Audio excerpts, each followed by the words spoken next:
La Revolución Francesa. 1794.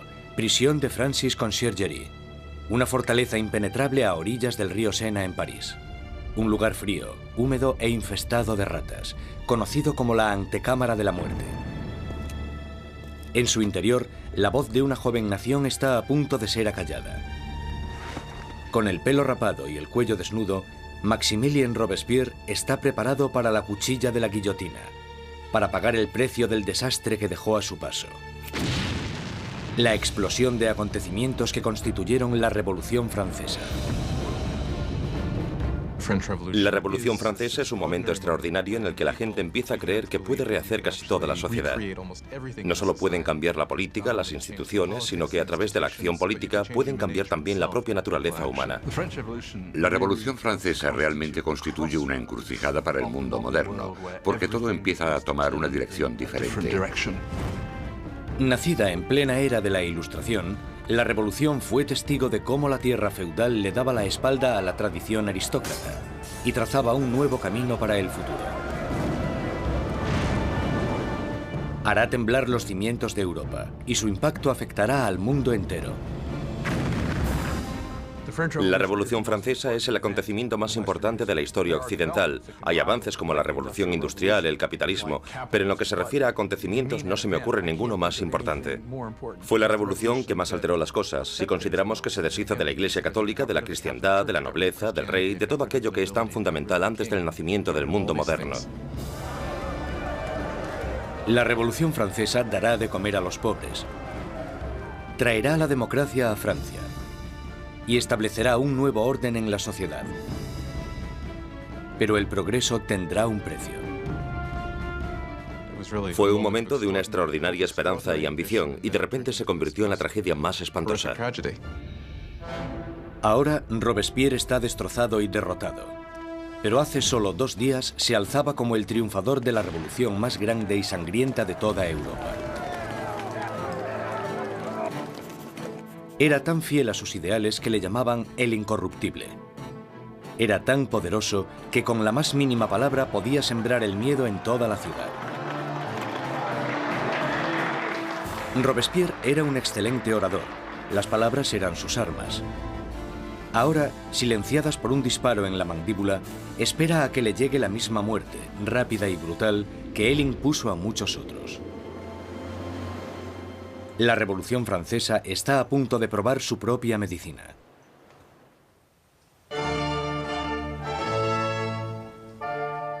En la primavera de 1770, nadie hubiese podido prever los turbulentos acontecimientos que estaban a punto de suceder. El Palacio de Versalles se llena de distinguidos miembros de la corte real. Acabado en 1682, Versalles fue la obra maestra del rey Luis XIV. Para poner cierta distancia entre él y sus súbditos, Luis XIV se trasladó fuera de la capital de Francia, a un pequeño pueblo a 19 kilómetros al este de París, donde ordenó la construcción del palacio más grandioso de toda Europa. Durante casi 100 años ha sido la residencia de la hasta ahora inquebrantable monarquía de la nación. Y hoy es testigo de una boda muy importante. El nieto del rey Luis XIV, el príncipe Louis Capet, el siguiente en la línea sucesoria al trono, está a punto de casarse.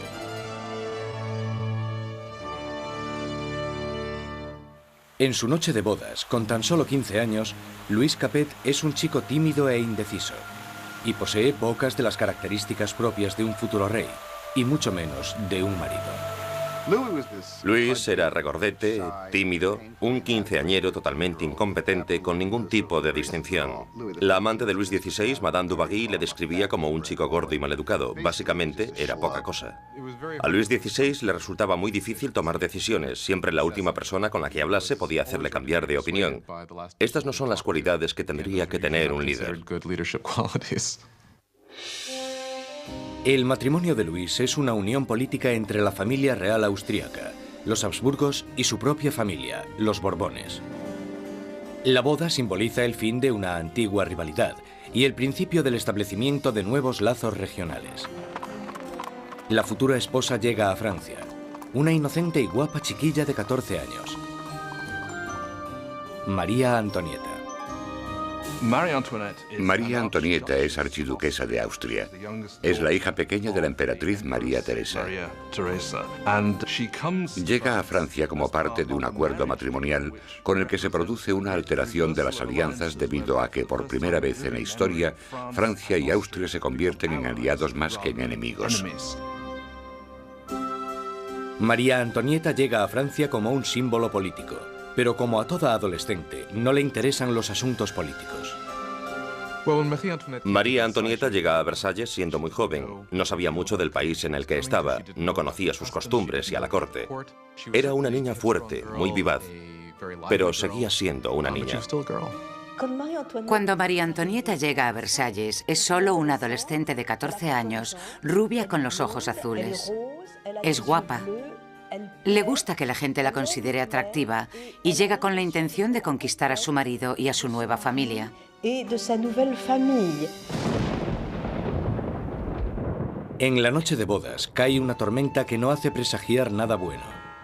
Pero en el interior, el esplendor de la ceremonia ilumina el palacio mientras los recién casados se dirigen a su habitación real. En una ceremonia que simbólicamente asegura la concepción de un heredero, los cortesanos del rey presencian el momento en que la joven pareja se mete en la cama de matrimonio por primera vez. La gente está encantada y se crean grandes expectativas. Pero una vez cerradas las cortinas, se ve claramente que no será tan fácil engendrar un heredero. Luis no solo no estaba interesado en gobernar, Luis tampoco lo estaba en amar. Y las primeras noches no le hizo mucho caso a su mujer, ni por extensión a su matrimonio. Pasarán años antes de que se produzca la consumación del matrimonio. La ausencia de un heredero pronto hará que surjan rumores en todo el país que continuarán persiguiendo a la pareja en los años venideros. La gran fiesta de la boda continúa durante varios días en Versalles, pero más allá de las puertas de palacio no hay casi ningún motivo de celebración. Años de mala administración por parte de la monarquía han llevado a los franceses a pasar penurias y hambre. Casi una década antes, el rey Luis XV había perdido una guerra de 7 años, luchando contra Inglaterra por América del Norte.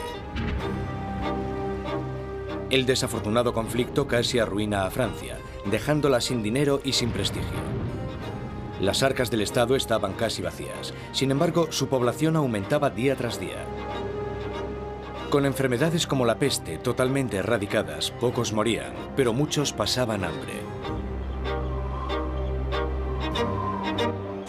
En el siglo XVIII, la población de Francia aumentó de 20 a 26 millones tras haber crecido solo 1 millón en los 2 siglos anteriores.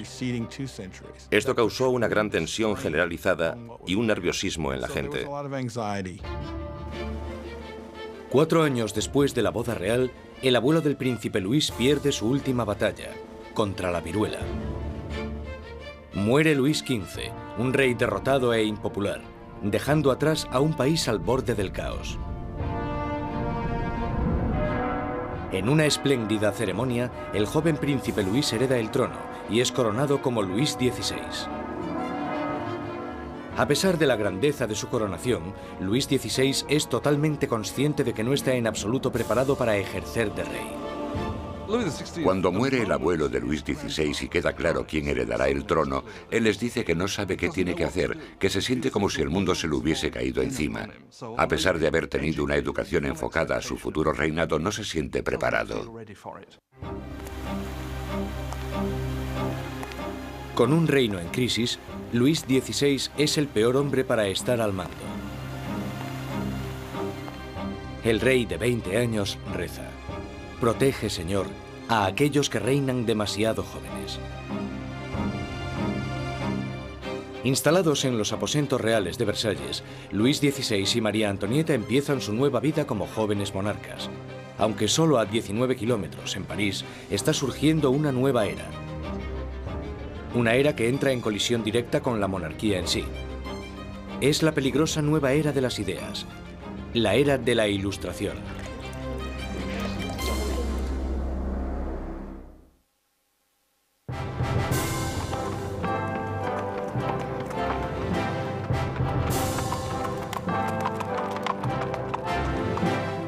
Mientras el carruaje real se va acercando al prestigioso colegio Louis le Grand en París, la gente se aglomera para echar un vistazo a la realeza.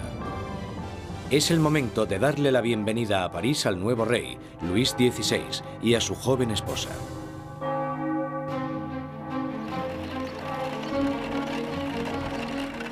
Y a la cabeza del comité de bienvenida está un prometedor estudiante de Derecho, el joven Maximilien Robespierre. Cuando Robespierre era niño, el rey visitó su colegio y Robespierre le leyó un discurso en latín.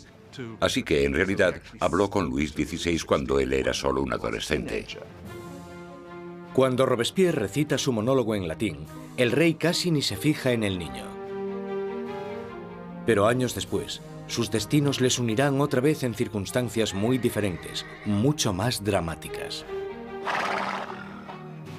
Fue uno de estos rituales habituales en los colegios, y por supuesto es totalmente irónico porque allí estaba el joven Robespierre leyendo este discurso en honor al hombre que más tarde matará.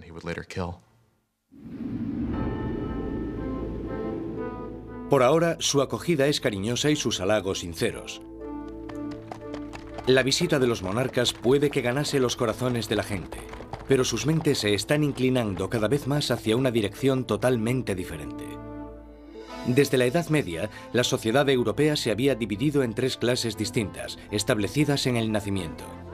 Había una gran división entre la riqueza de la nobleza y el clero y la pobreza de los campesinos. Entonces, en pleno siglo XVIII, la razón y la ciencia empiezan a cuestionar esta tradición. Envuelto por una corriente de innovación y nueva literatura, París es ahora el centro filosófico del mundo. La ciudad es invadida por nuevas corrientes de conocimiento, se abren nuevas posibilidades. Es la era de la Ilustración. La Ilustración es un movimiento que lo que dice es que desconfíes de la autoridad, que desconfíes de todo lo que te hayan contado antes y que pienses por ti mismo, que lo compruebes tú mismo. En la Europa del antiguo régimen te decían lo que tenías que pensar. El clero y los gobernantes te daban la información. La idea de que una persona con algo de dinero pudiese acceder a través de la alfabetización al conocimiento humano de manera libre era revolucionaria.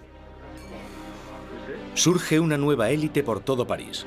Los aristócratas se reúnen para hablar sobre los escritores de la Ilustración y la floreciente edad de la razón. Voltaire, Rousseau. Nuevas voces se alzan a favor de la libertad, del control del propio destino y, sobre todo, de la igualdad. La pasión por esta nueva literatura se desata sobre todo en las clases altas. Pero mientras las ideas de la Ilustración van adentrándose en otros estratos de la sociedad, la lucha por la igualdad empezará a amenazar el estilo de vida aristocrático. Es una amenaza porque acabarán cuestionándose por qué los aristócratas son los que tienen privilegios. Se preguntan por qué el mundo está dividido de esta manera. ¿No podemos cambiarlo para que sea un mundo mejor? ¿El progreso no es posible? Esto hará que vaya perdiendo fuerza la idea de que la monarquía, la aristocracia y la jerarquía son algo natural. Para ver aplicadas las ideas de la Ilustración, solo había que echar un vistazo al otro lado del Atlántico, donde los americanos luchaban por independizarse del antiguo enemigo de Francia, Inglaterra. El joven rey Luis quiere vengarse de las derrotas de su abuelo en la guerra y ve su oportunidad en la guerra de la independencia americana. Luis confía a la causa un total de 2.000 millones de libras, lo suficiente para alimentar y dar cobijo a 7 millones de ciudadanos franceses durante un año. La inversión marcará el inicio de un colapso económico en Francia. América lleva a Francia a la bancarrota porque para luchar en esta guerra, los franceses tienen que recaudar una enorme cantidad de dinero. Esto lleva a la monarquía francesa a endeudarse para poder luchar en la guerra de la independencia americana. Y es un elemento crucial en la situación financiera de la monarquía francesa. Mientras Luis XVI manda dinero y tropas al otro lado del Atlántico, María Antonieta se ocupa de generar sus propias deudas. La vida en Versalles es una interminable rutina de rituales arcaicos y formalismos. Hay ceremonias para cuando el rey y la reina se levantan, para cuando se visten, para cuando comen, para cuando se van a la cama. Para entretenerse en medio de la monotonía de estos rituales, María Antonieta preside extravagantes desfiles de moda. María estaba obsesionada con una moda ridícula, sobre todo con esos recogidos tipo torre de varios centímetros de altura y que llevaban horas y horas de elaboración y en los que metían todo tipo de ornamentos y frutas. A muchos les parecían una obscenidad. Acabaron representando todos los problemas de ella, de Versalles y a esa cultura. Aparte de esta moda extravagante, María Antonieta se entretiene con los cotilleos de la corte, haciendo apuestas y representando obras de teatro. Cuando empieza a acumular deudas, le ponen el nombre de Madame Déficit. A María le ponen el nombre de Madame Déficit, ya que el país está sumido en un caos económico, y ella sigue gastando en vestidos, joyas y zapatos como si nada.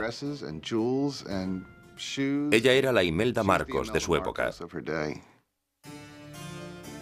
De todas las deudas que tiene la reina, la más grande es la que tiene con su país. Un heredero a la corona. En los 7 años que llevan casados, Luis XVI y María Antonieta aún no han concebido un hijo. Ella se encuentra en una situación cada vez más humillante. El trabajo de la reina es darle un heredero varón al trono francés. Y en esa época la gente la criticaba y estaba desilusionada. Decían que el rey nunca se debería haber casado con esa archiduquesa austriaca, porque ahora ni siquiera podía darle un heredero al trono. María Antonieta se encuentra en una situación desesperada. El apetito de Luis por la comida es incuestionable, pero el sexual está claro que no entra dentro del menú. María Teresa, la madre de María Antonieta, se cuestionaba: si una mujer tan guapa como mi hija no puede hacerle funcionar, ¿qué es lo que pasa? Luis XVI y su joven esposa María Antonieta no fueron capaces de concebir un hijo durante 7 años, y esto deslucirá el principio de su reinado. De sobra era conocida su afición de cerrajero. Había un montón de canciones sobre Luis el cerrajero, al que le costaba encontrar el agujero donde meter la llave. El desinterés de Luis XVI por el sexo es visto como una falta de hombría. Después de años de frustración y depresión por parte de la corte, al rey se le diagnostica una enfermedad curable llamada fimosis.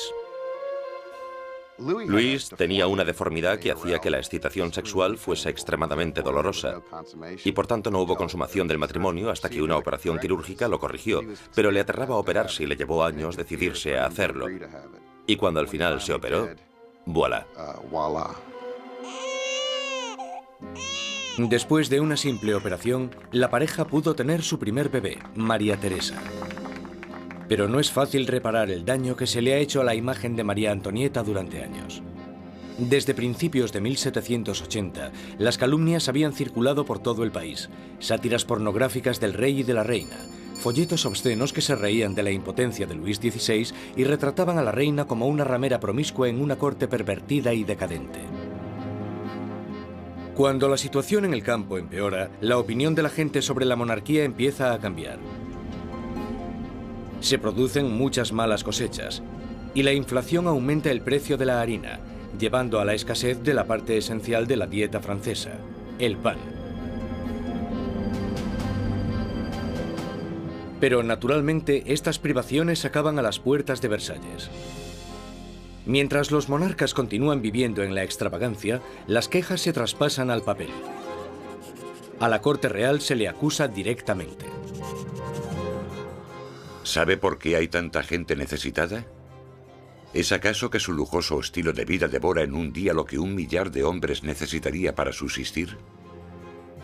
¿Quién es el hombre que está detrás de estas acusaciones? El mismo joven que solo unos años antes felicitó al rey y a la reina por su coronación. Maximilien Robespierre. La gente pronto tendrá un portavoz que pedirá la libertad y la igualdad por la revolución.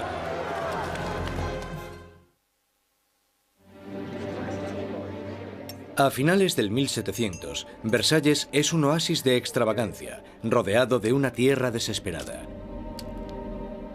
Y con un rey inseguro al mando, Francia está trazándose su camino al desastre.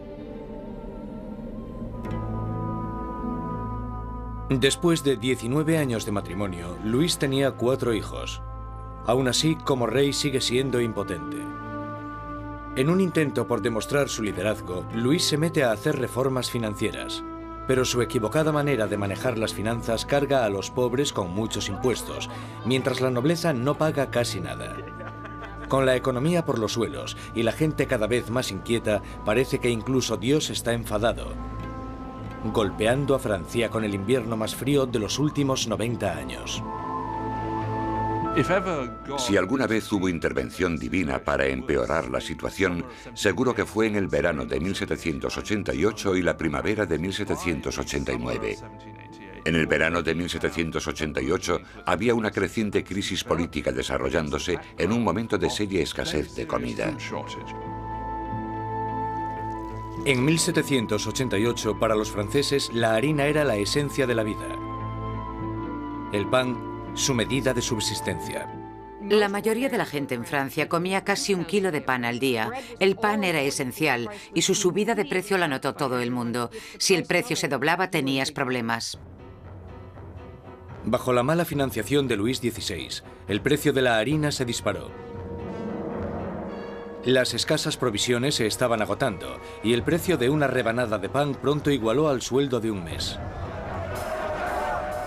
El hambre se convirtió en rabia. Surgen disturbios por toda Francia. Se atacan casas. Se roban panaderías y los panaderos, acusados de guardar pan, son linchados allí mismo.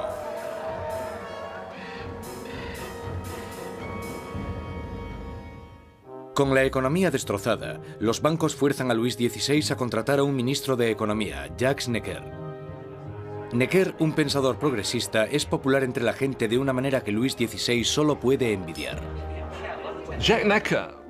Durante la primavera del 89, Jacques Necker fue, sin lugar a dudas, el ministro más popular, porque saltó a la luz pública por sus escritos sobre el deber del gobierno de asegurarse de que haya pan y grano suficiente para todos. Con la nación en crisis fiscal, Necker insta a Luis XVI a convocar una reunión con el tradicional cuerpo representativo del reino, los Estados Generales. Es la primera vez en 175 años que se reúne a estos representantes. Políticamente, Francia estaba organizada en los llamados 3 estados. El primero era el del clero, el segundo el de la nobleza y el tercero el de todos los demás.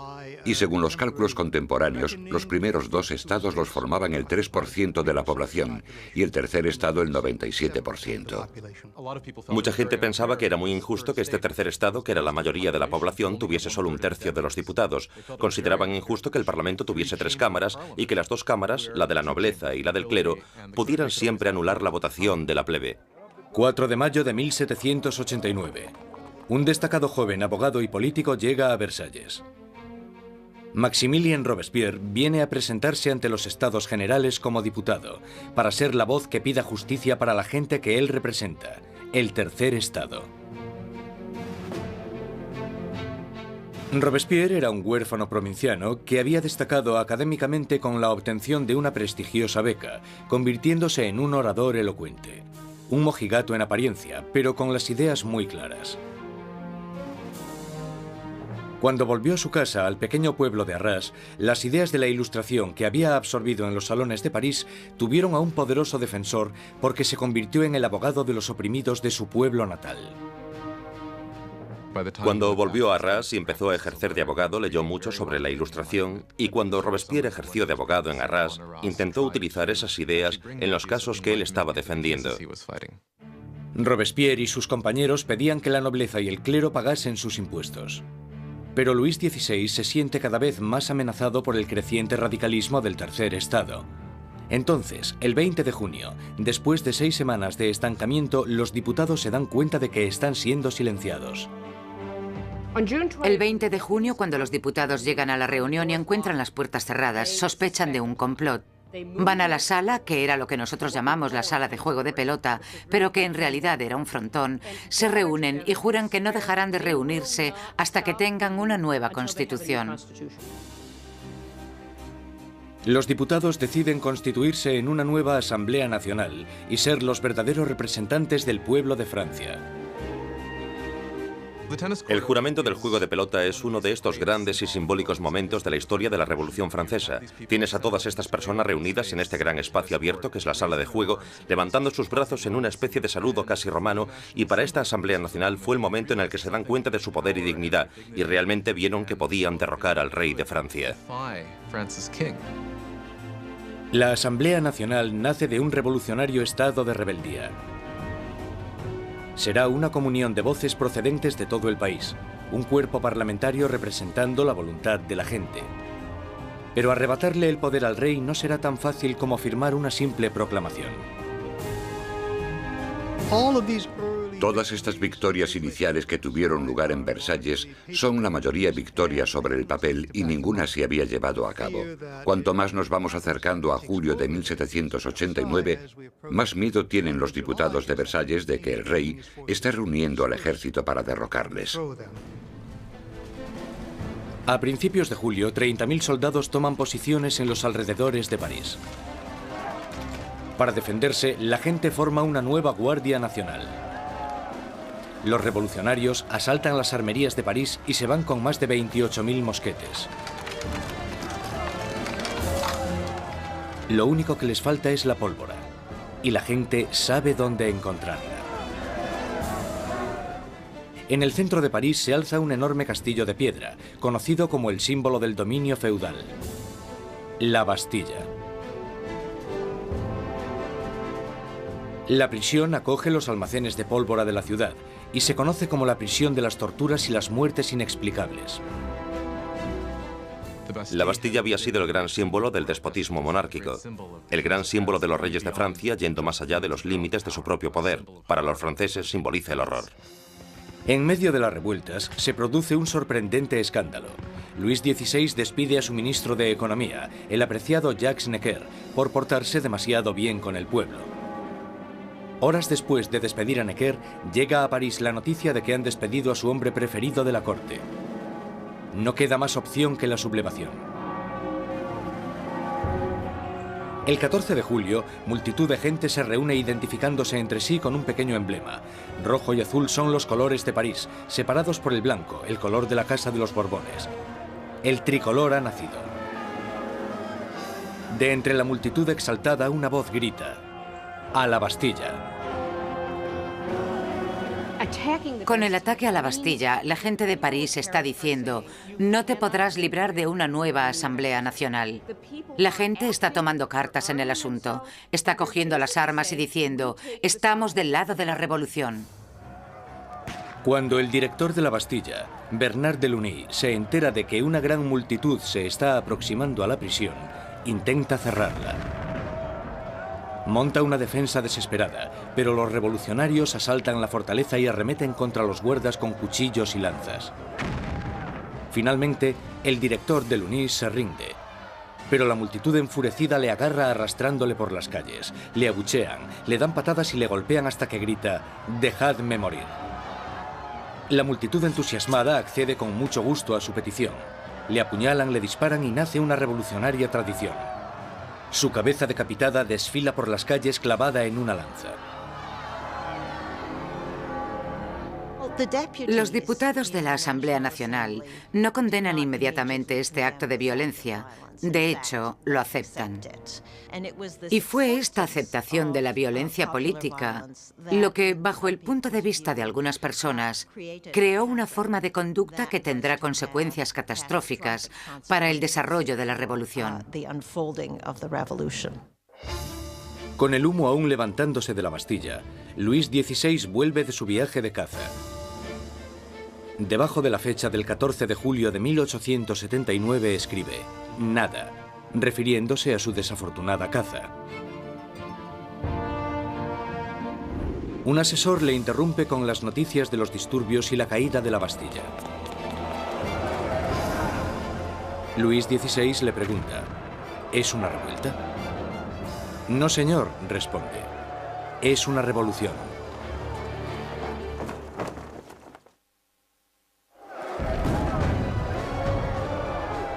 La victoria en la Bastilla desata el irrefrenable torrente de la revolución. La gente ha desafiado a su rey y ha ganado.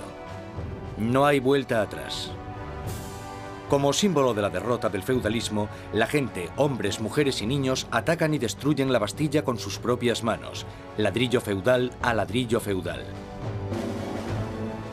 Están empezando a desmantelar el pasado. Los franceses querían destrozar la Bastilla lo más rápido posible, pero no tenían la posibilidad de usar explosivos poderosos. Así que esto se hizo muy despacio, pero con un ímpetu tremendo. Se repartieron los ladrillos y se vendieron como símbolos de la demolición del despotismo. La energía en las calles da un nuevo ímpetu a la Asamblea Nacional. En pocos días se escribe una nueva constitución llamada la Declaración de los Derechos del Hombre y del Ciudadano. En este atrevido documento, las arcaicas distinciones de clases son abolidas y todos los hombres son considerados totalmente iguales. La Declaración de los Derechos del Hombre y del Ciudadano era una declaración promulgada por la Asamblea Nacional en la que se decía que la soberanía pertenecía al pueblo, a la nación. No se hace mención alguna al rey en todo este documento. Por tanto, con la presentación del mismo, la propia Asamblea estaba haciéndose con el poder. Con la nueva Asamblea Nacional como portavoz, los ciudadanos de Francia se dispusieron a cambiar toda la estructura de su sociedad. Exigían una monarquía constitucional, unos derechos iguales para todos los hombres y unas leyes razonables en las que basar la justicia. Para que se oyeran más las voces de la revolución, Robespierre exigió la libertad de prensa, que había sido censurada en el antiguo régimen.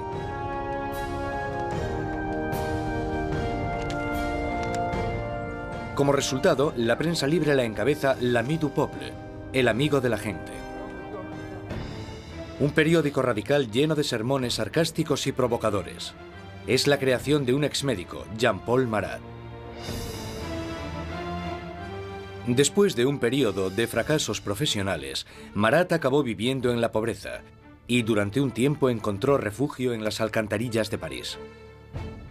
Allí fue donde contrajo una dolorosa enfermedad de la piel que le obliga a pasar largo tiempo dándose baños medicinales. Un Marat amargado y fracasado encuentra en la revolución la válvula de escape perfecta para su desgracia.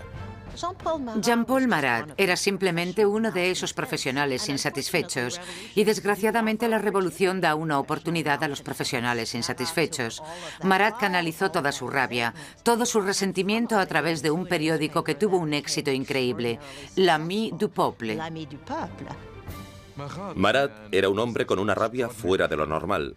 Solo hay que leer las páginas de su periódico l'Ami du Peuple para darse cuenta. En cada publicación se puede ver la paranoia que tiene. Ve conspiraciones en todas partes contra la revolución y para él la respuesta es muy simple. La sangre, las cabezas. Marat aborrece la extravagancia de la monarquía en medio de la pobreza que domina Francia. Y solo necesita el rumor más insignificante para arremeter contra el rey y la reina en su periódico. El 2 de octubre de 1789 explota de rabia. A París llega la noticia de que el rey ha celebrado una fiesta en Versalles y que en ella los decadentes monarcas habían tirado al suelo la bandera tricolor, el símbolo de la revolución, y la habían pisoteado. Marat está furioso. Escribe sobre esta difamación en su periódico, justo cuando surge una nueva amenaza. El rey ha ordenado otra vez a las tropas que tomen sus posiciones en los alrededores de París. Con el golpe maestro de la Bastilla aún reciente en las mentes de las personas, Marat insta desesperadamente a entrar en acción. Gente de París, es el momento de que abráis los ojos. Salid de vuestro letargo, despertad. Una vez más, despertad. 5 de octubre. París se despierta con un ensordecedor ruido de campanas. Las mujeres se reúnen cerca del ayuntamiento para protestar por la escasez de pan. Y, según la gente se va enterando de la ofensiva fiesta del rey, el miedo al acercamiento de las tropas reales se mezcla con la rabia. Pronto, miles de mujeres se dirigirán a Versalles, con lanzas y pistolas en sus manos. Las mujeres van a exponer sus quejas al rey. El núcleo de esta multitud estaba compuesto por las famosas poissardes, las temidas pescaderas de los mercados centrales, famosas por su complexión fuerte y su valentía. Iban equipadas con cuchillos enormes de escamar pescado y estaban muy fuertes para transportar cajas. Yo no me atrevería a meterme con ellas. Son mujeres de los barrios pobres que se ven afectadas por el aumento del precio del pan y la escasez de productos. De repente se dan cuenta de que tienen que hacer algo. Es bastante increíble que estas mujeres de a pie, que seguramente la mayoría no supieran ni escribir su nombre, de repente se convirtiesen en las protagonistas de un proceso histórico. En Palacio, la noticia de que había un grupo de mujeres acercándose llegó a oídos de la reina. Cuenta la leyenda que fue en este momento cuando María Antonieta dijo la famosa frase que en realidad nunca dijo. María Antonieta no dijo, dejadles comer tarta. Eso es un mito. Desgraciadamente a María Antonieta probablemente ni siquiera le importaron los pobres de su país el tiempo suficiente como para decir eso. Mientras las mujeres se reúnen fuera de las puertas, Luis XVI se da cuenta de que la revolución ya no puede ser ignorada. La tiene en la puerta de su casa. Acepta firmar la Declaración de los Derechos del Hombre y del Ciudadano, pero la multitud continúa aumentando durante la noche. Cuando llega la mañana, hay 20.000 personas acampadas fuera de Palacio Real. Para acabar con los signos de distancia entre el rey y sus súbditos, la multitud enfurecida pide que el rey y la reina se trasladen a París. Más indeciso que nunca, Luis XVI es demasiado débil para responder. Su indecisión desatará la furia entre la multitud y pondrá las vidas de la familia real en grave peligro. Al no conseguir conformidad inmediata con lo que ellas quieren, realmente parece que van a matar a la reina. Un grupo de mujeres entran en el palacio, pidiendo a gritos la sangre de la reina. Matan a los guardas, los decapitan y clavan sus cabezas en lanzas. Estaban como locas gritando por todo el palacio. Dadme sus entrañas, dadme su cabeza, yo quiero una pierna, yo quiero un brazo. Creo que estaban tan frenéticas que si la hubiesen encontrado probablemente la habrían descuartizado.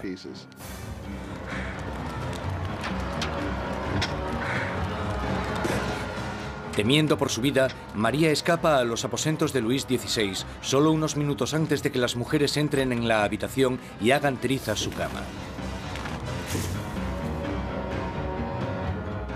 El rey y la reina están ahora a la merced de la multitud. Y lo que la multitud quiere es un poco de atención por parte del rey. La única forma de que las mujeres se calmen es que la familia real acepte ir a París, porque creen que una vez que estén allí, entonces pueden obligarles a hacer lo que la gente de París quiera. 60.000 personas inician la marcha, llevándose de Versalles carros y carretas de harina de la despensa real. El carruaje real es escoltado todo el camino hasta París. El rey y la reina son obligados a ir a París, con las cabezas de los guardas que habían sido masacrados en el castillo. Les habían cortado las cabezas. Es realmente un acto de violencia extrema. Las cabezas se reconstruyen con maquillaje y desfilan delante del carruaje del rey y la reina. El rey y la reina hacen del Palacio de las Tullerías su nuevo hogar. Nunca volverán a ver Versalles. Una vez que la familia real se traslada a París, se convierten en prisioneros de París. Ellos lo saben y todos lo saben. Tienen grandes limitaciones de lo que pueden hacer. Son los prisioneros de la capital, de eso no hay duda. Abandonan Versalles y la asamblea se traslada a París. El poder está ahora en manos de la gente. Francia tendrá una nueva democracia, unas nuevas leyes, y una nueva e inolvidable forma de justicia hará su debut en el Estado revolucionario. La guillotina.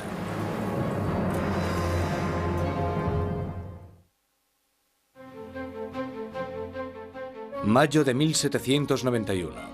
Han pasado ya casi 2 años desde que la familia real y la Asamblea Nacional se trasladaron a París. Robespierre habla a menudo en la Asamblea y en el Club Jacobino, una sociedad que lleva el nombre de su sitio de reunión, un viejo monasterio jacobino. Ahora, las palabras son el núcleo de la revolución. Y Robespierre sigue con su moral inquebrantable. Su verdadero norte es siempre la gente.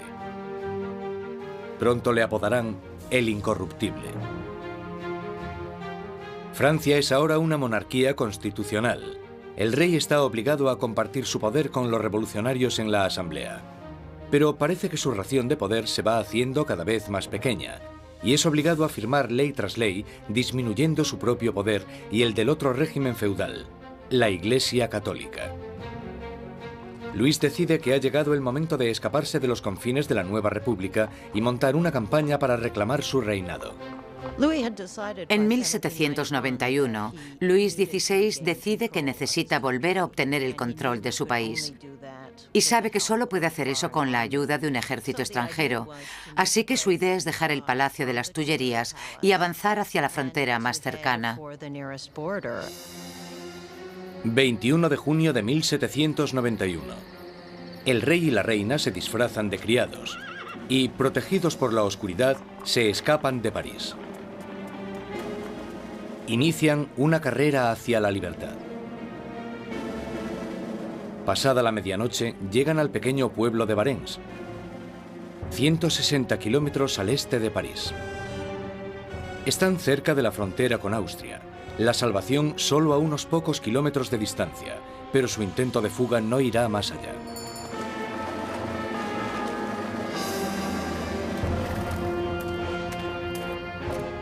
Los rumores del viaje de los monarcas les habían precedido.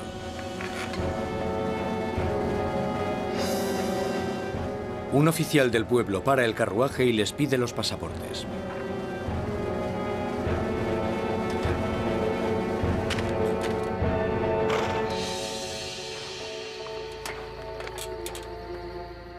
Las sospechas del oficial se confirman. Es la firma del rey. El hombre está impresionado, pero los guardias revolucionarios de cerca de allí no se sienten nada intimidados por esto. Él espera todo el tiempo que la gente le reconozca y que se produzca una rebelión a su favor, y para su horror y sorpresa, no se alegran de verle. Ven que está intentando escapar y lo que pasa es que le arrestan y se lo llevan de vuelta. La idea de que el monarca había intentado abandonar a su pueblo era psicológicamente catastrófica. El acontecimiento realmente rompió el lazo que unía a Luis XVI con sus súbditos. Ahora no solo tenían un rey superficial, sino que tenían un rey que obviamente también era un traidor. Con los enemigos oficiales de la familia real en el poder, este pasa de Luis XVI, ahora un rey prisionero, a los revolucionarios de la Asamblea. Al mando del gobierno revolucionario está Robespierre. Él brilla en lo alto del podio, dictando órdenes de todo tipo. Exige el sufragio universal y el fin de la esclavitud en las Antillas francesas. Pide incluso con más pasión la erradicación de la pena de muerte. En la nueva era de la Ilustración, Robespierre quiere deshacerse de todos los restos del pasado medieval.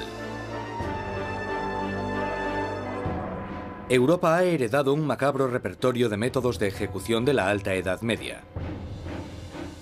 Muertes crueles y tortuosas, a base de arrastrar, descuartizar, colgar, ahorcar y quemar en la hoguera.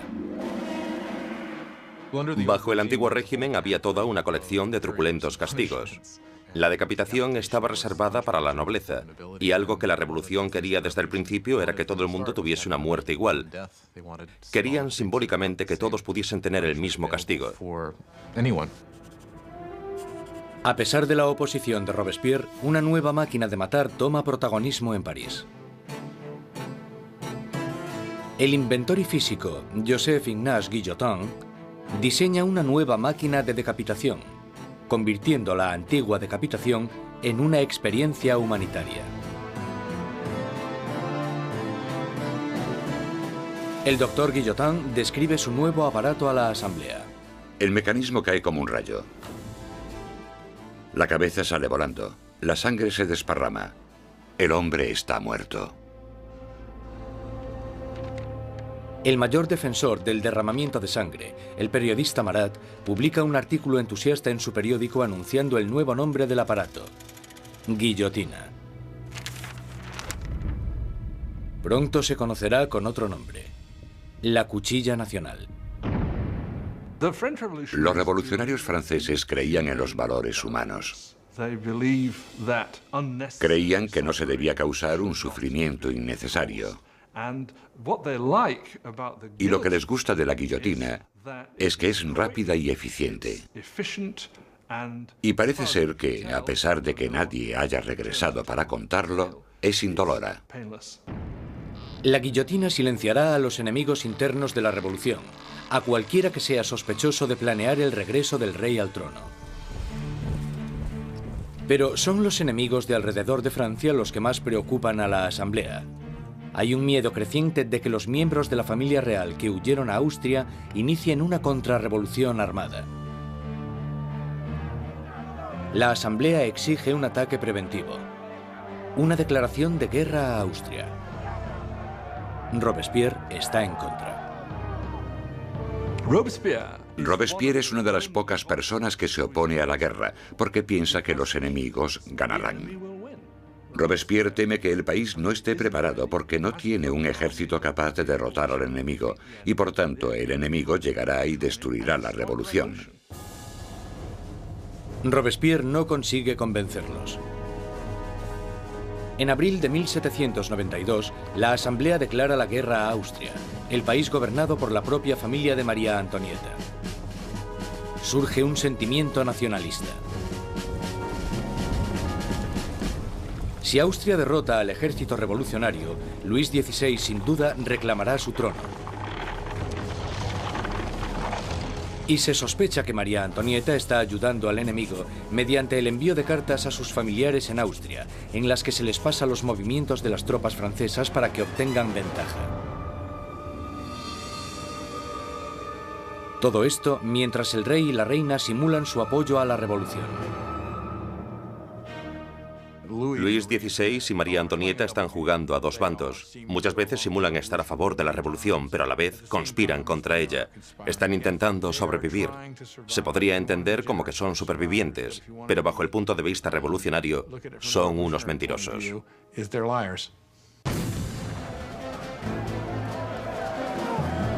Con el ejército francés sufriendo grandes pérdidas en la frontera, llega la noticia de que en París el aliado de Austria, Prusia, se ha unido a la invasión. Las tropas están bajo el mando del duque de Brunswick, un general prusiano. La tensión invade las calles de París. Y entonces los periódicos publican una carta del duque de Brunswick, un manifiesto en el que se amenaza con destruir París si se le hace daño a sus majestades el rey y la reina. Una amenaza equivocada que fracasa totalmente. 10 de agosto de 1792. 27.000 ciudadanos armados, empujados por la rabia y la indignación, se dirigen al Palacio de las Tullerías e inician un ataque salvaje contra los guardias reales. Al final mueren más de 800 hombres de ambos bandos. El rey huye y busca protección en la Asamblea, pero ya no existe la monarquía. A Luis le han quitado oficialmente su título. Ha nacido la República Francesa. La cuchilla de la guillotina es bautizada con la sangre de los restantes guardias de Luis XVI.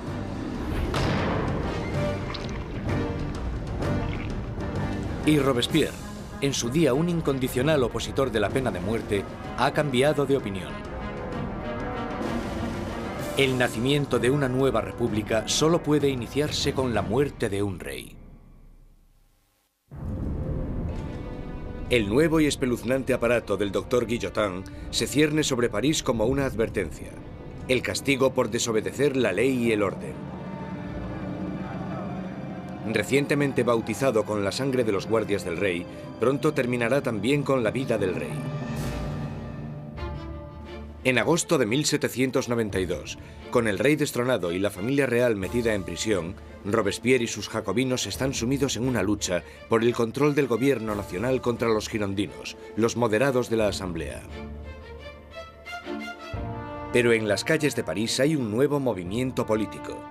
Como símbolo de su rechazo a la tradición aristocrática, los ciudadanos de a pie se niegan a llevar los calzones o culottes de los aristócratas. Se hacen llamar los sans-culottes, los sin calzones. Los sans-culottes se consideran los verdaderos representantes del pueblo francés, no eran de los más pobres. Solían ser artistas y tenderos bastante bien avenidos, gente de ese estilo, pero al menos trabajaban con sus propias manos. No ponerse los calzones, los culottes, para ellos simbolizaba sencillamente que no eran aristócratas, que eran gente normal. Los sans-culottes toman el control del gobierno de la ciudad de París, mientras que los jacobinos y los girondinos incitan al país a no apoyar a la Asamblea Nacional, ahora llamada la Convención. La Convención está luchando por el control del ejército francés, que está rápidamente perdiendo territorios contra Austria y Prusia. Mientras en la frontera se sigue luchando contra los enemigos, el gobierno revolucionario toma medidas enérgicas contra los enemigos de la ciudad, los traidores monárquicos que podrían poner a París en manos de los invasores. Más de 100 personas son arrestadas y metidas en prisión, curas, periodistas y hombres y mujeres de a pie. Robespierre se centra en la crisis interna, pero su amigo, el ministro de Justicia, Georges Danton, incita a todos los hombres, jóvenes y adultos a que se unan al campo de batalla. Es sociable y llamativo, todo lo que Robespierre no es. Pronto, el nombre de Danton se empieza a oír por todo París. Danton es un personaje lleno de vida, grandilocuente. Un bebedor empedernido, libertino, que a pesar de pertenecer a la clase alta, al contrario que Robespierre, es capaz de identificarse totalmente con los trabajadores, de una manera que Robespierre simplemente no puede. Según se va acercando el enemigo, la convincente retórica de Danton moviliza a la gente, haciendo que muchos se decidan a acudir al frente. Hay un momento muy famoso en el que los ejércitos austríaco y prusiano les están invadiendo, y él se pone delante de la gente y grita eso de: para vencer nos hace falta audacia, más audacia y siempre audacia. Realmente es una persona capaz de dirigir a un país en la lucha contra el invasor. Es un momento extraordinario. Al irse tantos hombres al frente a luchar, París se queda indefenso, con las cárceles llenas de prisioneros políticos. Un miedo inquietante inunda la ciudad. La creciente multitud de prisioneros quizás sea difícil de contener. Marat lanza a los ciudadanos revolucionarios una propuesta sangrienta: bajar a las prisiones y matar a todos los que estén dentro. Los ejércitos extranjeros estaban acercándose a París. Si llegan a entrar en contacto en París con los enemigos de la revolución en las prisiones, entonces esto hubiera dado lugar a algo terrible desde el punto de vista de la gente. En la primera semana de septiembre llegan malas noticias del frente. Prusia ha tomado Verdun, una ciudad en el camino de París. Ahora el enemigo está solo a unos kilómetros de distancia. El miedo que asolaba París explota. Los sans-culottes entran en las prisiones e inician un violento ataque contra los presos de la ciudad. No dejarán vivo a ningún traidor. Los sans-culottes entraron en las prisiones, sobre todo aquellas donde estaban encerrados los curas refractarios, donde estaban los nobles y donde estaban los presos políticos, y empezaron a llevar a cabo sus propios juicios improvisados, que eran muy cortos, y la mayoría de las veces acababan en muerte.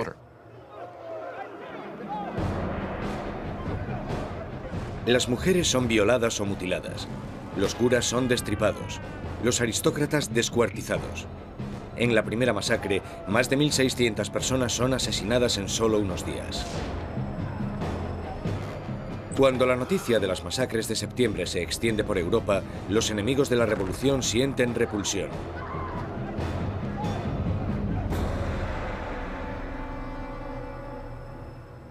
Al otro lado del Canal de la Mancha, el London Times publica su repugna. ¿Son estos los derechos de los hombres? ¿Es esta la libertad de la naturaleza humana? Los tiranos más salvajes que vagan a cuatro patas por los territorios inexplorados de África son incluso superiores a estos animales parisinos de dos patas. La revolución ha tomado un rumbo intolerable. Incluso Robespierre se da cuenta de que las cosas han ido demasiado lejos, que la gente no puede dirigir sola la revolución. Necesitan a alguien que les guíe. Una mano de hierro. Gracias al poder de sus palabras, el incorruptible salta a la palestra como el hombre que puede guiar a la revolución.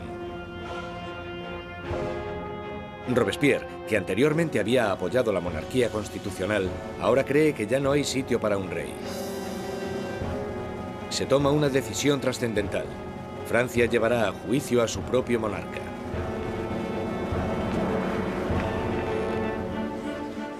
Con el veredicto reducido a una mera conclusión, el único debate sobre la mesa es la condena. Los moderados, los girondinos, piden que no se acabe con su vida, y esto les deja a un lado de la convención. A los girondinos se les planteaba una cuestión importante en lo que se refiere al rey, porque aunque ellos estaban convencidos de querer una república, no estaban tan seguros de que fuera necesario matar al rey. Los jacobinos, que querían la sangre del rey, superaban en número a los girondinos. ¿Por qué los jacobinos querían matar al rey? Yo creo que porque, como muy bien dijo Robespierre, para que la revolución pueda vivir hay que matar al rey. Si está bien que haya un rey, entonces algo va mal en la revolución. En todos los sistemas que existen, solo hay un castigo para la traición, y esa es la muerte. Por tanto, en ese sentido, si el rey es culpable de traicionar a su país en tiempos de guerra, entonces la conclusión es que debe sufrir la muerte de un traidor. El 20 de enero de 1793, Luis XVI es declarado culpable. Se dicta sentencia. El rey debe morir.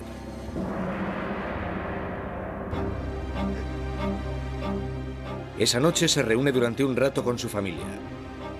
Él está calmado y entre los llantos de sus familiares les promete que volverá a la mañana siguiente para despedirse definitivamente. Pero no lo hace. No puede soportar la angustia de su familia y debe guardar fuerzas para afrontar la guillotina.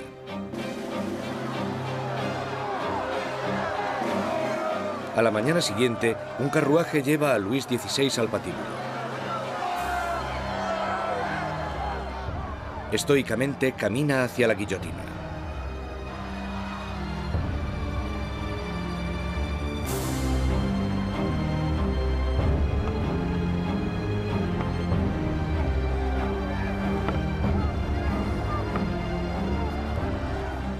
Intenta dar un discurso.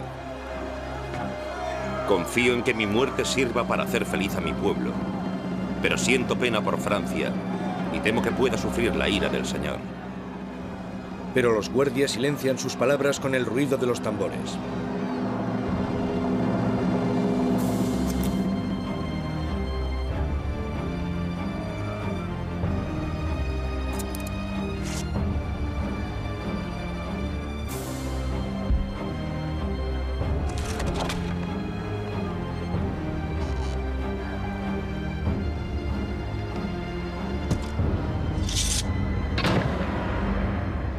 A las 10:22 de la mañana se acaba con la vida del hombre que fue rey de Francia.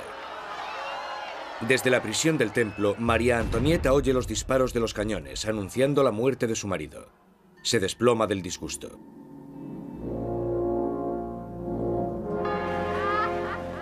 La sangre del rey es derramada. La revolución victoriosa. Pero los enemigos de la revolución pronto reclamarán su propia victoria. ¿Su objetivo? El hombre que está pidiendo que rueden tantas cabezas. Jean-Paul Marat.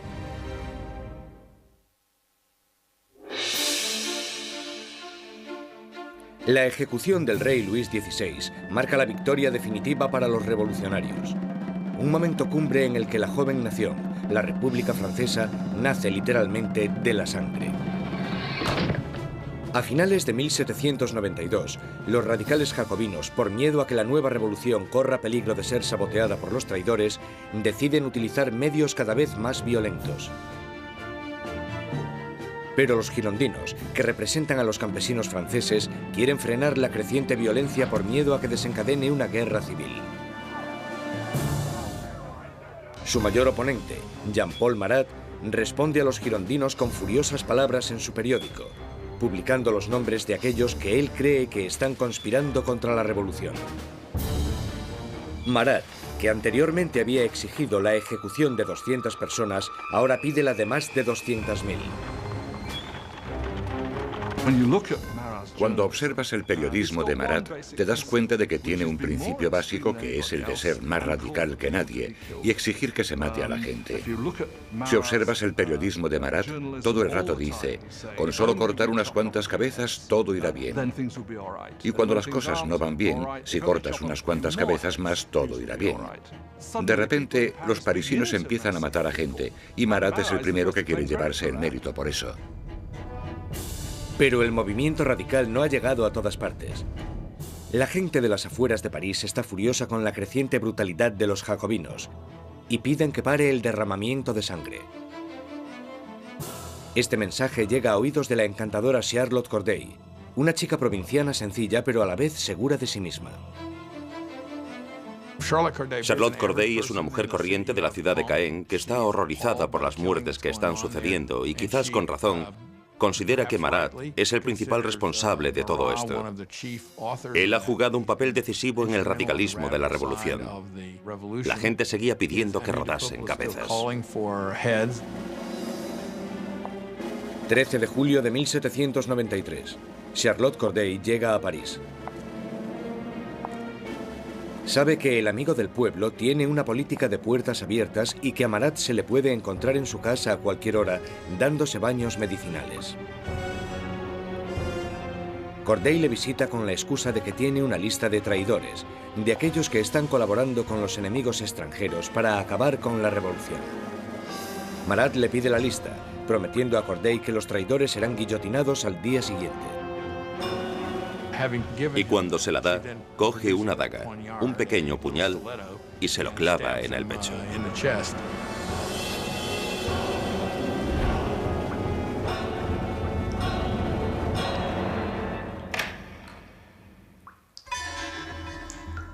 El llamado amigo del pueblo muere en el acto.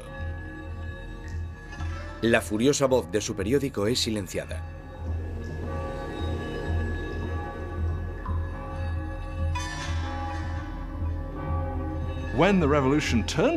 Cuando la revolución se convierte en un baño de sangre, es muy fácil echarle la culpa a él y por supuesto eso fue lo que hicieron los que le odiaban o le temían. Y esa es una de las razones por las que Charlotte Corday lo asesina en 1793, porque cree que él es el responsable de muchas de las sangrientas atrocidades que han ocurrido. Corday no intenta escapar. En el juicio, declara que no está arrepentida.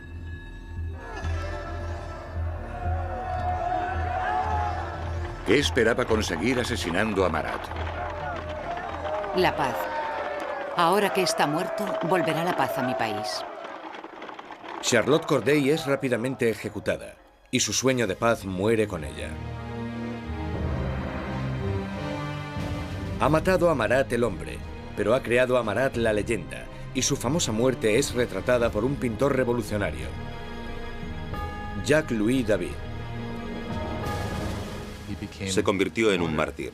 Se convirtió en algo casi como una figura religiosa. Había gente que incluso le rezaba, decían corazón de Jesús, corazón de Marat. En su funeral llegaron a hacer cosas como coger el baño donde le habían matado y ponerlo en el altar casi como si fuera una especie de crucifijo. Si te fijas en el cuadro de David de la muerte de Marat, el cuerpo de Marat está colocado exactamente igual que el cuerpo de Jesús en las representaciones clásicas de la piedad, el descenso de la cruz. Así que, claramente, se está asociando a Marat con Cristo. Y Marat representa una nueva especie de Dios en la República Radical. Robespierre está celoso de la adoración por Marat, pero él, siempre tan pragmático, dirige su atención a los asuntos más urgentes. Porque aunque Marat haya muerto, sigue habiendo otros que quieren que se derrame sangre. Sangre real. La Conciergerie, la oscura antecámara de la muerte. 8 meses después de la ejecución de su marido y apenas unos días después de la ejecución de Charlotte Corday, encierran aquí a María Antonieta, en una horrible celda totalmente sola. Una de las cosas más terribles que le suceden a María Antonieta es que después de la ejecución de Luis XVI, le quitan a sus hijos. Sus hijos eran lo más importante para ella y sabía que los revolucionarios someterían a su hijo a terribles torturas para que se olvidase de sus orígenes reales. Y parece que ella estaba en lo cierto. En tan solo un par de años, su hijo murió por causa del terrible abandono y las torturas a las que era sometido. María Antonieta, la que fuera una joven presumida, tiene ahora solo 38 años, pero la revolución la ha envejecido mucho más. María Antonieta era una mujer muy guapa, elegante, hasta que llegó la revolución. A partir de 1788 empezó a adelgazar. El pelo se le llenó de canas, dejó de ser coqueta y de ponerse guapa. Adelgazó muchísimo. El día del juicio estaba irreconocible. El 15 de octubre se celebra el juicio de María Antonieta y es acusada de traición y de dilapidar los fondos nacionales. Las pocas pruebas que se presentan son basadas en espantosos y vengativos rumores. Una acusación se añade a la lista. Es acusada de incesto con su hijo. Ante esta acusación, María Antonieta se alza para defenderse. Apelo a la conciencia y a los sentimientos de todas las madres presentes para saber si hay alguna de vosotras que no se estremezca ante la idea de semejante horror. Y en ese momento hubo un cambio de tercio porque todas las mujeres se sintieron culpables y se dieron cuenta de que habían llegado demasiado lejos con esas acusaciones. María Antonieta tiene esperanzas de que, en un momento de compasión pública, la deporten a Austria, pero sus esperanzas se echan por tierra cuando se entrega la sentencia. Correrá el mismo destino que su marido. María Antonieta estaba en cierto sentido condenada desde el principio. Era el símbolo de la alianza austríaca que había demostrado ser desastrosa para Francia. Ella era, junto con su marido, el hazmerreír de la gente debido al aparente fracaso sexual de su matrimonio. Y ella era un símbolo de la cultura monárquica en una época en la que la propia cultura monárquica era vista como algo totalmente corrupto y perjudicial para el país. Así que por todas estas razones, era odiada como ninguna otra reina había sido odiada jamás. Era vilipendiada e injuriada. Desde su celda, María Antonieta escribe una última carta despidiéndose de sus hijos y de su familia, prometiendo ser valiente. Le cortan su pelo blanco y largo para prepararle para la guillotina.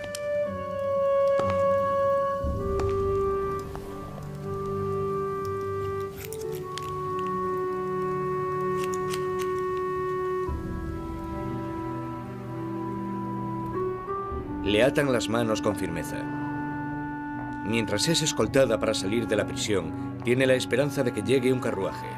En vez de eso, es una carreta, la carreta donde van los criminales comunes. Ella esperaba que cuando la llevasen al patíbulo recibiría el mismo tratamiento que recibió el rey, lo que suponía subir en un carruaje cerrado para que la multitud no pudiese llegar hasta ella. Pero la pusieron en una carreta abierta y la gente le gritaba todo tipo de cosas, cosas horribles, terribles amenazas. Apenas la sombra de la soberana que fue, María Antonieta mantiene su dignidad de reina mientras desfila por las calles de París.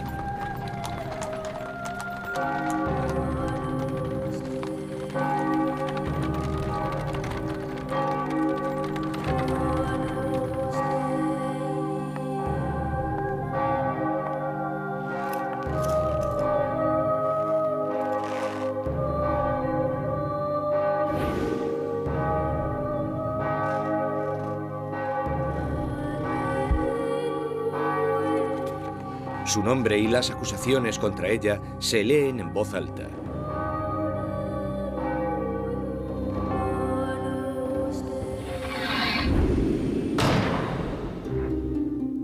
La última reina de Francia ha muerto. Varios días después, tras incontables ejecuciones, un miembro de la Convención Nacional comenta lo absurdas que son estas masacres, y sus aliados, uno detrás de otro, son guillotinados. Él dijo, la revolución es como Saturno, devora a sus propios hijos.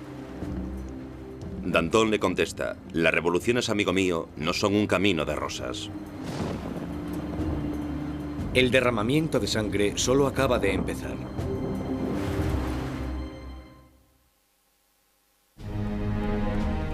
Septiembre de 1793. 4 años de revolución y Francia está siendo totalmente destrozada. En las provincias se producen violentas insurrecciones. Y en la guerra contra Europa están perdiendo a muchos hombres. Tras sufrir una terrible derrota, los británicos toman la ciudad costera de Toulon. Europa está minando cada vez más las fronteras francesas. Francia es el país más grande y más poblado de Europa Occidental y tiene un gran poder militar. Y claro, cuando empezó la revolución, un montón de sus tradicionales enemigos y también un montón de sus tradicionales aliados pensaron: sí, esta es nuestra oportunidad, no para hacerse con algún territorio de Francia, sino para enriquecerse a su costa y debilitarla, para siempre. Francia está aislada de toda Europa. Gran Bretaña la está bloqueando y Austria y Prusia están atacándola e invadiéndola. La gente de París tiene miedo de que la victoria de la contrarrevolución dé lugar a un baño de sangre. Danton y Robespierre, los mejores oradores de la convención, se dan cuenta de que para poder salvar la revolución tienen que atacar. Convencen a sus compañeros para establecer una nueva y amenazadora ley marcial. Es hora de que todos los franceses disfruten de una igualdad sagrada. Es el momento de imponer esta igualdad mediante leyes que hagan justicia contra los traidores y conspiradores. Haced que el terror esté a la orden del día. Esto inicia un nuevo capítulo en la revolución.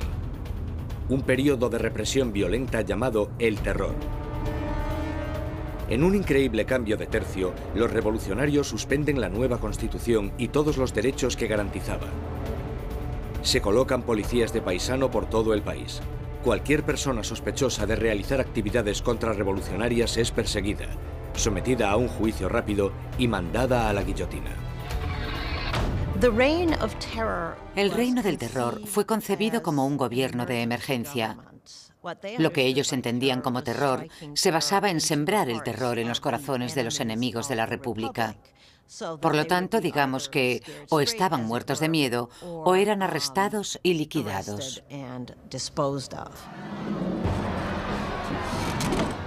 La más mínima sospecha podía mandar a cualquiera al patíbulo. Políticos que hablasen bien de la difunta monarquía, cualquiera que utilizase el antiguo monsieur o madame en vez del nuevo vocablo, ciudadanos. El miedo llena el aire. Los vecinos denuncian a sus vecinos. El incesante movimiento de las carretas de la muerte resuena en todas las calles de París. La gente está totalmente pendiente de las ejecuciones. Saben que en París hay policías de paisano, bastantes policías de paisano por todas partes, de pie en la cola del pan, escuchando lo que las mujeres dicen y arrestándolas si no les gusta lo que oyen. Podían arrestarte por quejarte por lo caro que estaba el pan. Podían arrestarte incluso por no estar demasiado contenta con el curso que tomaban las cosas y con el éxito de la revolución, así que en realidad casi todo lo que comentaras podía traerte problemas. La Asamblea constituye un tribunal revolucionario, acelerando los juicios y las ejecuciones con una eficacia implacable. Para consolidar el poder, forman un consejo de 12 hombres y lo denominan el Comité de Seguridad Pública. A la larga, el poder tuvo que ser delegado en un grupo más pequeño, que se convirtió en el Comité de la Seguridad Pública. Al final eran 12 personas que gobernaban Francia como una dictadura colectiva.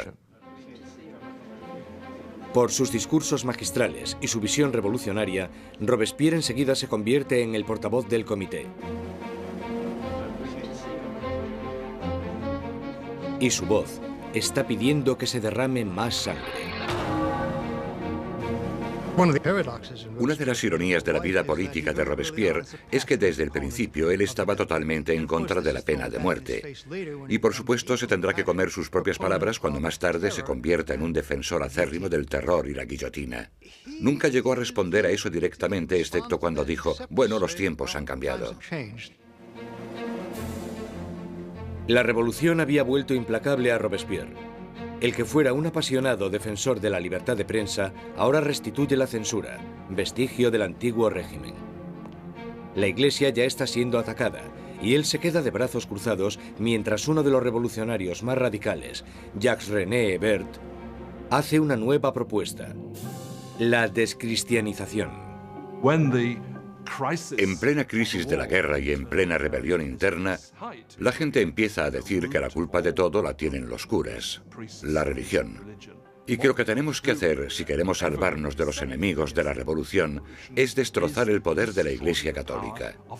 La superstición, el fanatismo, eso es de lo que trata la religión y por tanto lo que tenemos que hacer es erradicar todo eso. Las calles que llevaban la palabra San son cambiadas de nombre. Los iconos religiosos son destrozados y reemplazados por tributos al nuevo santo, Marat. La Iglesia parecía simplemente ser el enemigo de los revolucionarios radicales. A las iglesias y las catedrales les arrancan los altares, rompen las vidrieras, rompen las estatuas, simplemente destrozaron toda la riqueza de la Iglesia. Por supuesto, a los europeos esto les chocó, incluso más que la muerte del rey. Ni siquiera salvaron el calendario cristiano. Los años ya no son numerados a partir del nacimiento de Cristo, sino a partir de septiembre de 1792, el año del derrocamiento de la monarquía. Ahora es el año 1. A los meses se les da un nuevo nombre según las estaciones. Julio se convierte en Termidor, abril en Floreal. Los meses duran 3 semanas, cada una de 10 días de duración. El calendario revolucionario seguramente fue diseñado como una especie de arma contra el cristianismo, contra la creencia cristiana. Por supuesto, al tener una semana de 10 días, la gente ya no sabría cuándo era domingo. Eso era lo que esperaban. El terror se extiende por toda Francia. Se condenan las insurrecciones con una sanguinaria e implacable crueldad. En la ciudad de Lyon, donde los contrarrevolucionarios están ganando terreno, el Comité de Seguridad Pública sienta un ejemplo brutal. Cientos de rebeldes son atados, llevados a campos y acribillados en masa.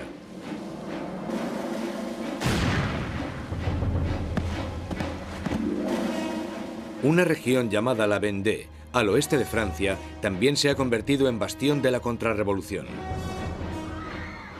Barcas llenas de rebeldes y curas atados entre sí son hundidas sin piedad. Más de 100.000 personas son asesinadas solo en la zona de la Vendée.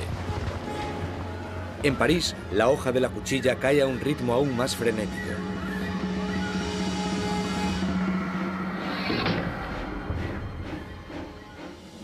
Pero los ejércitos franceses están finalmente obteniendo victorias en la frontera. Bajo el mando de un magnífico joven comandante llamado Napoleón Bonaparte, el ejército francés obliga a la Marina británica a realizar una humillante retirada en Toulon. La revolución está en su punto álgido. Robespierre está en su momento de más poder. Ha acabado con los enemigos de la revolución y ha asegurado su éxito sembrando el terror. Durante un tiempo, el terror fue un mecanismo muy efectivo para conseguir la unión del país, la unión del gobierno, y para luchar en lo que fue, después de todo, una guerra en varios frentes, en el frente este, en el frente norte, contra enemigos externos. Una guerra civil en la zona de la Vendée, que fue la más sangrienta de todas, y también una guerra civil contra los girondinos y otros revolucionarios en contra del gobierno. El terror había alcanzado sus objetivos, pero no se para ahí, y no parará hasta que destruya al hombre que lo sembró. Maximilien Robespierre.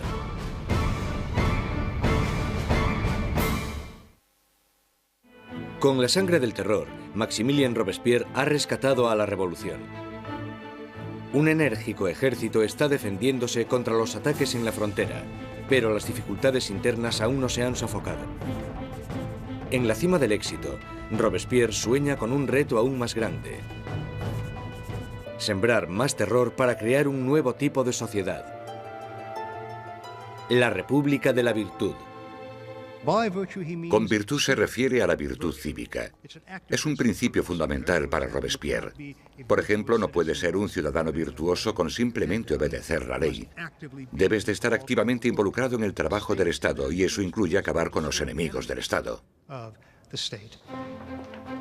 El 5 de febrero de 1794, Robespierre da un discurso destacando su filosofía.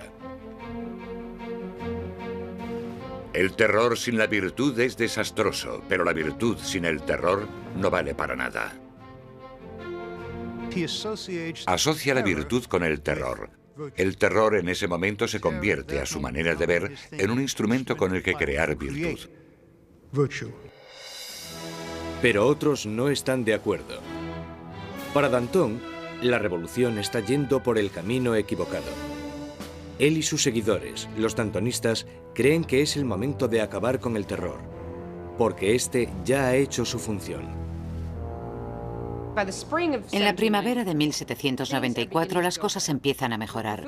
Ya no hay tantos problemas con la comida, la campaña de guerra está yendo mejor y Danton está diciendo básicamente que necesitan establecer una nueva base de gobierno, moverse hacia la normalización. Robespierre piensa que es demasiado pronto. Danton empieza organizando un grupo para debatir cómo acabar con el terror. Robespierre lo interpreta como una amenaza directa al gobierno.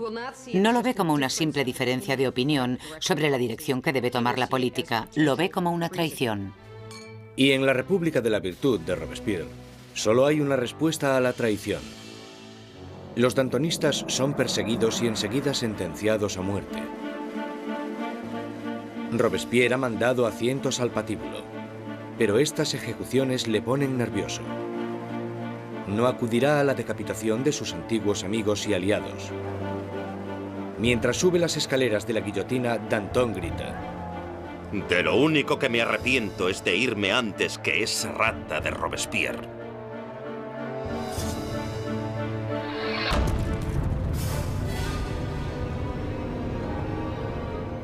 Con los dantonistas fuera de su camino, Robespierre inicia en Francia un período aún más sangriento y terrorífico. El Gran Terror. El Gran Terror es el nombre de la última fase del terror que duró desde la primavera hasta el verano de 1794. En este periodo, el ritmo de las ejecuciones empieza a aumentar de verdad, con lo que se desata el miedo, principalmente en París, aunque en todo el país empieza a aumentar de manera exponencial. Se calcula que al mes en París se realizaban 800 ejecuciones, y al final del periodo incluso más. El verdugo de París está más ocupado que nunca. Pero el 6 de junio de 1794, las carretas de la muerte dejan de sonar. La guillotina permanece silenciosa. Robespierre ha declarado un nuevo día de fiesta religiosa, el Festival del Ser Supremo. Quiere reemplazar al viejo dios católico por uno nuevo, la diosa de la razón. Dicen que Robespierre nunca apoyó las políticas ateas. Él pensaba que la gente necesitaba creer en una divinidad y ayudó a introducir este culto, que se llamaba el culto al Ser Supremo. Y creo que fue en junio de 1794 cuando se colocó este increíble escenario, con coros de gente vestida de blanco cantando, y se construyó esta especie de montaña de papel maché en el centro de París. Y en el momento más importante de la ceremonia, el propio Robespierre salió de la cima de esta montaña vestido con una toga y caminando montaña abajo. Y creo que en ese momento un montón de gente pensó, vale, ¿quién se cree que es? ¿Acaso se cree que es Dios? ¿Acaso se cree que es el rey?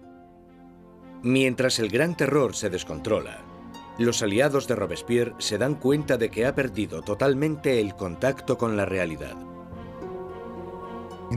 Hay algunos que piensan que Robespierre realmente había llegado a un punto tan extremo e irracional que ya no había vuelta atrás. Unos creen que su fanatismo le ha superado y otros que simplemente se ha vuelto loco. Una vez más, Robespierre centra sus sospechas en aquellos que están cerca de él. El 27 de junio, ahora el 9 de Thermidor, aparece en la convención y da un discurso lleno de amenazas. Será el último discurso que dará.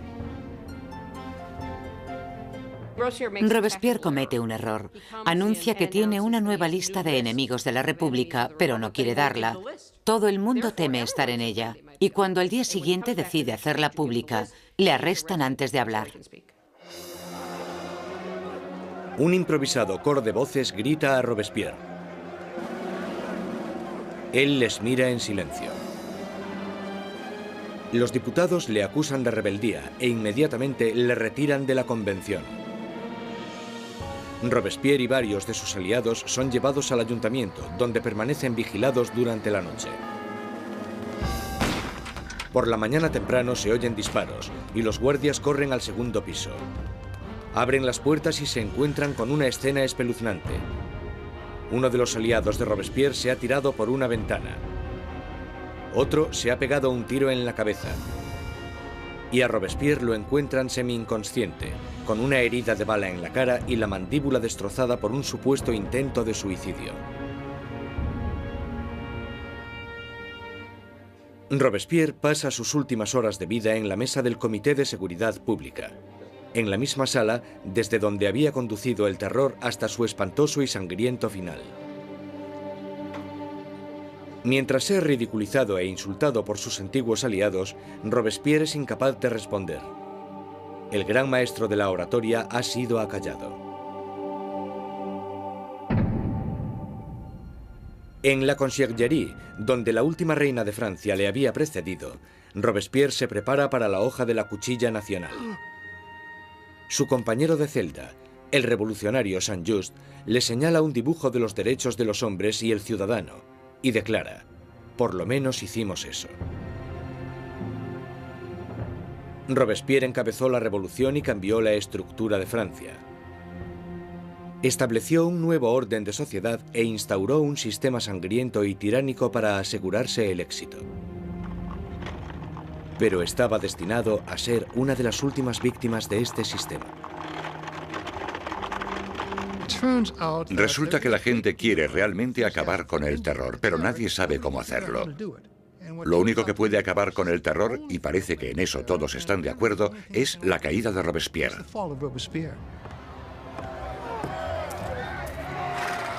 El 27 de julio de 1794, la guillotina acaba con el incorruptible. Y la última sangre del terror es derramada. El terror muere con Robespierre, pero la revolución no. Los derechos del hombre, la democracia, la nueva república. Los logros de la revolución sobrevivirán más que cualquiera de los propios revolucionarios.